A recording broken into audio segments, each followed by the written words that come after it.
Metal Deck de Acesco, el entrepiso que se adapta a todo tipo de estructura en una presentación de Al Oído.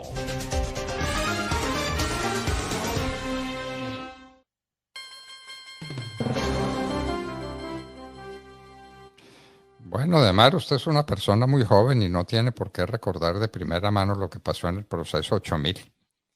¿Qué tal los descubrimientos para tantos y los recuerdos para muchos de lo que pasó con motivo del proceso 8000? La gente recuerda el crimen de Álvaro Gómez Hurtado y por qué mataron a Álvaro Gómez Hurtado y qué estaba escribiendo Álvaro Gómez Hurtado en aquel momento. La gente recuerda el crimen de Luis Carlos Galán Sarmiento. Son preguntas que yo me hago, porque parece que tenemos muy mala memoria, además. Pues, doctor Fernando, no solamente tenemos mala memoria, sino que subvirtieron la memoria de los colombianos. Recuerde usted que han pretendido reescribir, deconstruir la historia de Colombia a través de cuentos, fantasías que han propuesto los mismos que hablan de la paz en Colombia, como el caso de las FARC, que terminaron por atribuirse el magnicidio de Álvaro Gómez Hurtado cuando nada tenían que ver. 4 fiscales en la historia de Colombia dijeron nunca hubo indicios de que las FARC hubiera asesinado a Álvaro Gómez. ¿Y a quién beneficiaba decir que las FARC asesinaron a Álvaro Gómez? ¿Cómo le parece? ¿Y quién mató a Luis Carlos Galán Sarmiento? Allá en la plaza pública de Soacha, ¿no es cierto? Sí, claro, pero por supuesto. Aquí, doctor Fernando, la memoria es frágil, pero esto del proceso 8000 nos ha traído al proceso 16000. 15.000 millones de pesos que dice Armando Benedetti recibieron de un hombre que él calificó como que no era propiamente un emprendedor, lo que significa que es de dudosa reputación el señor. Y no sabemos quién es, por supuesto, porque no reveló nombre de quién es ese personaje que dio 15.000 millones de pesos en segunda vuelta y que significó que Gustavo Petro lograra 700.000 votos en la costa colombiana de cara a las elecciones de junio 19. Esa es una realidad. Y la otra, doctor Fernando, que nos trae este proceso 16.000. Bueno, ¿y por qué digo 16.000? Porque son 15.000 del sujeto de dudosa reputación y 1.000 que le entregaron a Nicolás Petro, hijo de Gustavo Petro, y que todavía la justicia no establece por qué recibió 1.000 millones de pesos, de acuerdo con lo que dijo Day Vázquez, la ex esposa de Nicolás Petro, y no ha rendido cuentas de ese dinero. Entonces, si usted suma los 15.000 y los 1.000, tiene el proceso 16.000. ¿O será que era la misma bolsa de dinero? Solo que fue en cuotas y él recibió 1.000 de los 16.000. Hay preguntas. Y el otro tema que queda del proceso 8000 versus el proceso 16000 es la anécdota histórica de que en el proceso 8000, lo acabo de escuchar de boca de ustedes, estaba el papá de Armando Benedetti. Y en este proceso está Benedetti, el hijo de quien en el proceso 8000 fuera clave en el tema de los dineros. Qué cosa tan curiosa esta historia de Colombia. No es sino que repase, porque ahí están uno por uno los recibos que firmaron los que manejaban el dinero de Ernesto Samper en las campañas de aquella época. Ahí está, uno por uno, está el recibo con la firma correspondiente.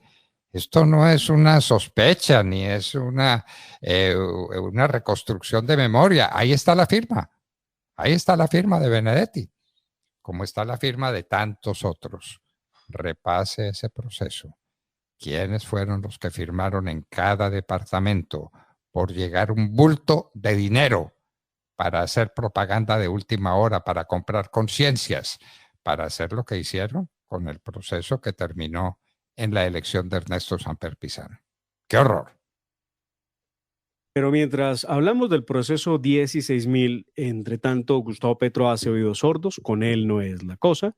Ya han tratado de loco, drogadicto a Armando Benedetti, al que consideran ahora sí, loco y drogadicto, cuando hace un año era el faro moral del pacto histórico para hacerlo elegir, ayudar a elegir a Gustavo Petro presidente de Colombia. En ese momento no era ni loco ni drogadicto, aun cuando no ha cambiado su condición personal.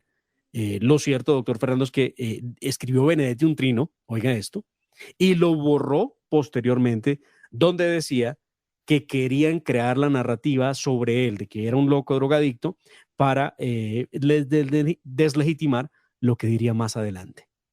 O sea, que está dispuesto a hablar, pero también nos cuentan muy al oído que la orden ha sido no atacar a Armando Benedetti. Y vea usted, después de lo que ha dicho el canciller Álvaro Leiva, no hay un solo comentario en contra de Armando Benedetti. ¿Qué pasó? ¿Qué le dijeron? ¿Por qué se cayó? ¿Por qué no volvió a hablar? Se ha quedado calladito, calladito. Ahora estamos esperando que las noticias las entregue la Fiscalía en la investigación o la Procuraduría en la respectiva investigación sobre el asunto. La Procuraduría que acaba de condenar en última instancia a Prieto, que fue el hombre que manejó el dinero de Juan Manuel Santos, ¿no? Sí, claro, Luego, el la gerente de campaña de campaña, Juan claro. Manuel Santos fue también ilegítima. Pero claro, Por el eso, gerente de campaña, y vea usted, no hemos visto que, vamos a ver cómo se conforma esa investigación en el Consejo Nacional Electoral para que se investigue la campaña de Gustavo Petro, y el señor hoy, presidente de Ecopetrol, Roa, tendrá que responder sobre la presunta violación de los topes de campaña. Lo cierto es que ayer también trascendía que desde el Consejo Nacional Electoral, la cuota que tiene el pacto histórico en el Consejo Nacional Electoral solicitó que el grupo de magistrados que asumieran la investigación y la instrucción del proceso fuera mayor a lo que se ha planteado inicialmente. Ella dice que hay que darle garantías constitucionales y procesales al señor Gustavo Petro y su gobierno, y que por lo mismo solicitaba que fuera mayor la cantidad de magistrados. ¿cómo le parece? ¿Cómo le parece? ¿A quiénes quieren poner? ¿Qué es lo que están tramando? Usted oyó a Ingrid Betancourt sobre las cosas que tramaron en la época del gobierno de Samper, las cosas que pasaron, ¿no? Y no hay mucha diferencia, ¿sabe? No hay mucha No, no la diferencia. hay. Esperemos que esto no termine en unos crímenes como los cometidos contra Álvaro Gómez Hurtado. ¿Recuerda los editoriales de Álvaro Gómez Hurtado, los últimos que escribió? Claro, ¿Lo pero por recuerda? supuesto, claro, doctor Fernando, claro, Bueno, claro. bueno. El Sobre el régimen, establecimiento ¿verdad? hizo algo, sí, señor, el régimen, sí. Muy bien, muy bien. Bueno, Demar, hay que volver sobre todas las cosas. Aquí están también queriendo presentar la reforma pensional. Ya tiene lo que está pasando en Francia con la reforma pensional y lo que está pasando en Chile también. A Boric no le aprueban la reforma pensional. ¿Cómo están las cosas aquí para la reforma pensional? Pues, doctor Fernando, debe iniciar el debate el día de hoy, la reforma pensional. Todo va a depender de cómo transcurra la jornada de manifestaciones en favor de Gustavo Petro. Ayer algunos congresistas del Pacto Histórico solicitaron en sus respectivas comisiones, inclusive en una de las plenarias, que se diera el día para que pudieran salir a marchar en favor del gobierno. Vaya tremendo descaro. Tienen que ir a legislar, no van a ir a marchar. Y es lo que están solicitando. Pero hoy, por lo menos, se está previsto en el orden del día de la comisión la presentación de la reforma pensional. En medio de lo que fue ¿Y la ayer, reforma a la salud en qué paró? en que paró, en que ayer había debate, doctor Fernando, a las 2 de la tarde, no hubo quórum y eso me llama mucho la atención porque esto es Cámara de Representantes, tuvieron que levantar la sesión y citar para hoy, a partir de las 2 de la tarde, debate de la reforma a la salud. Dos perlas que yo no sé si la gente las ha entendido en torno a la reforma a la salud. Desaparecen los planes complementarios y la medicina prepagada se encarecería entre un 40 y un 100%, para que tomen nota. Qué horror, qué horror. Bueno, mientras tanto, doña Francia Márquez sigue en lo suyo y que tiene 5 viceministros, Francia Márquez, ¿eso será verdad, Emar? Esto es un despropósito que fue anunciado por el mismo presidente Gustavo Petro el día de ayer, donde en un evento en Medellín anunció que el Ministerio de la Igualdad que maneja Francia Márquez va a tener 5 viceministerios. Escuchemos qué fue lo que dijo el presidente Petro. Aquí hay otra serie de divisiones administrativas que se van a generar en ese ministerio, que también son, en cierta forma, innovaciones que ya estaban en las alcaldías, pero que la nación no tenía. Entonces, yo no sé si el viceministerio de las Juventudes también. Son 5 viceministerios.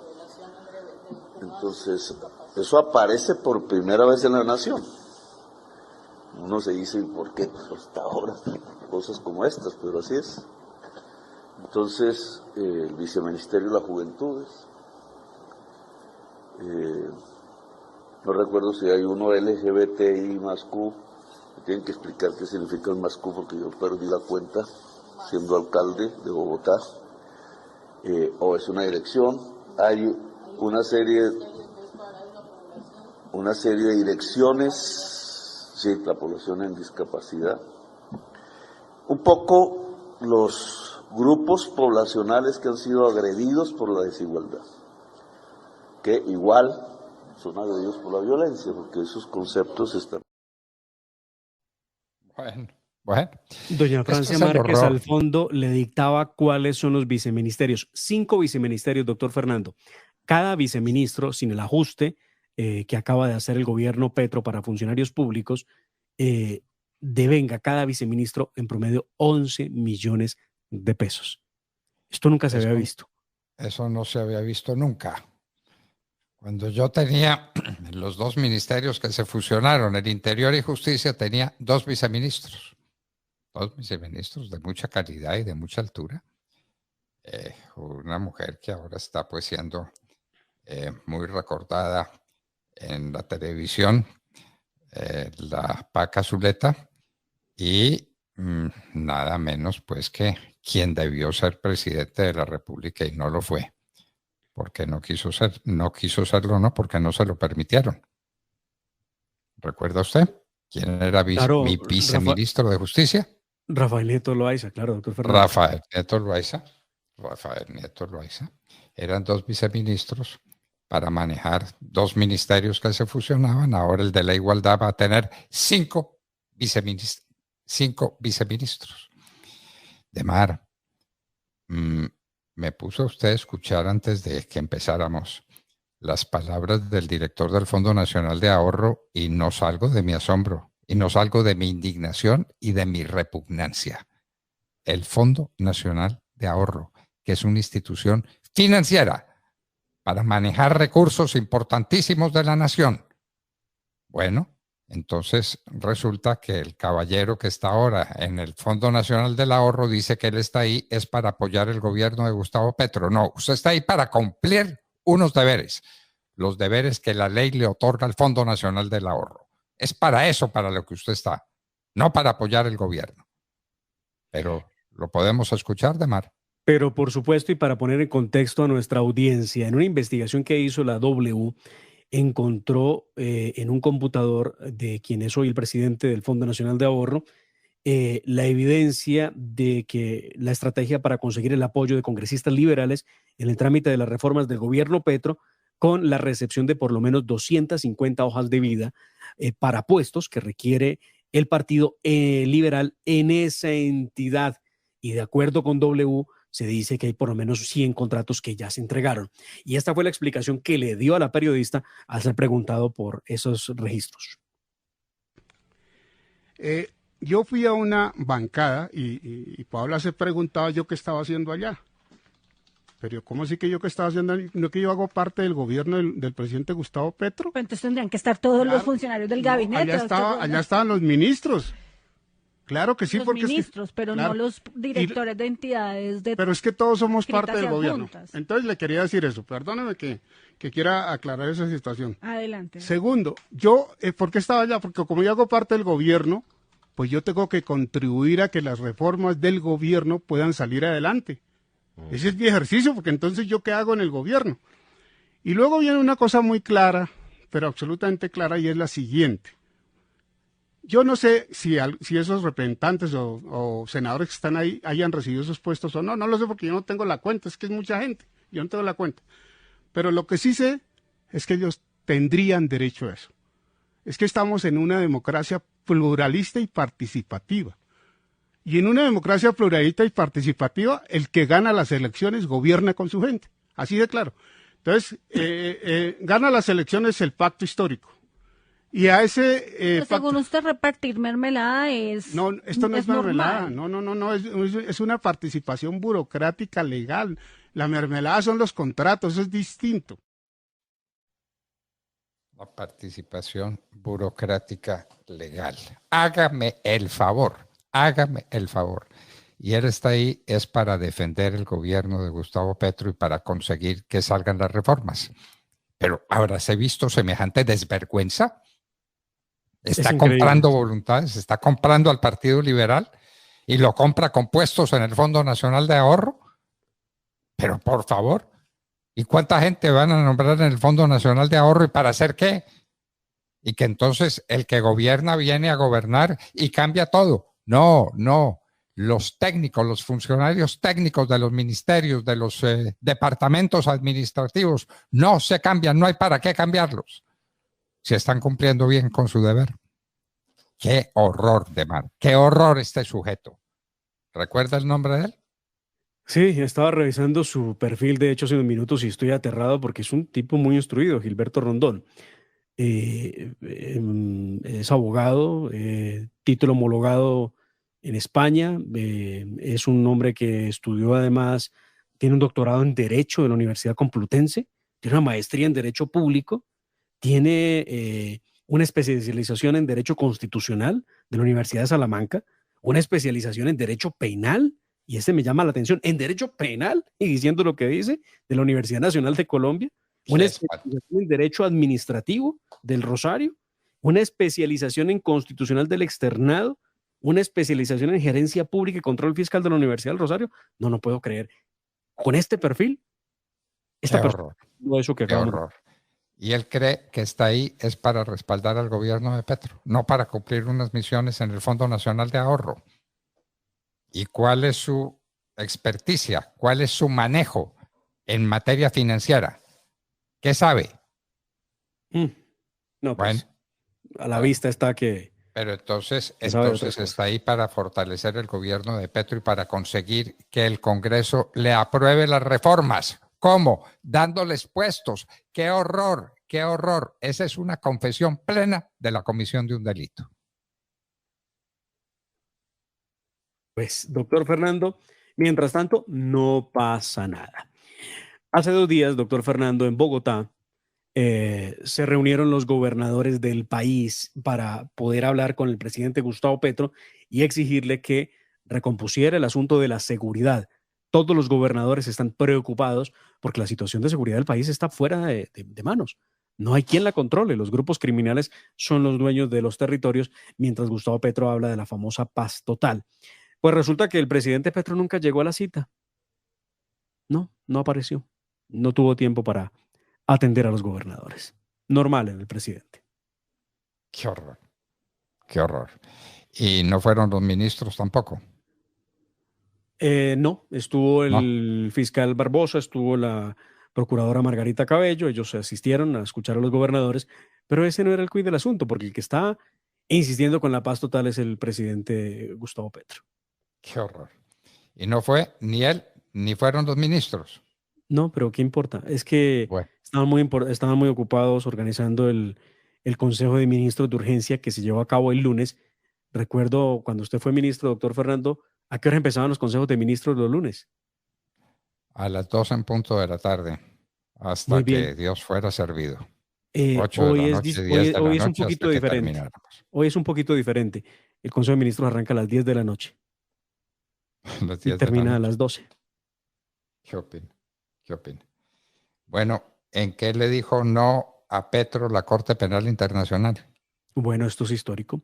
Gustavo Petro había venido insistiendo que era necesario que la Corte Penal Internacional interviniera en Colombia para reabrir algunos casos y procesos, entre otros porque quieren demostrar cómo se entrampó a Santrich, a ese angelito que todo lo hacía tan bien.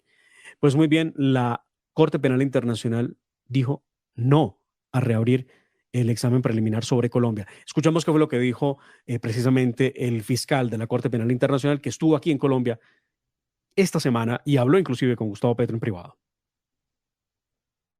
About, I've already made my decision that the preliminary examination is closed.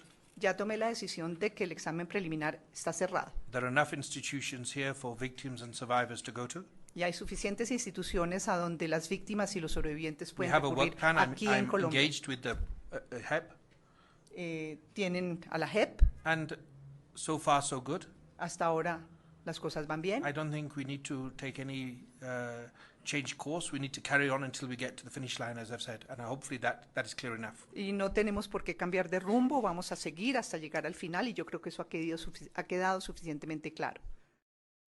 La propuesta había sido del exfiscal Eduardo Montealegre, que ha apuntado junto con otros sectores de la izquierda que era necesario reabrir algunos capítulos de la justicia en Colombia, sobre todo por el paso del fiscal Francisco Barbosa. Oigan estos, qué nivel.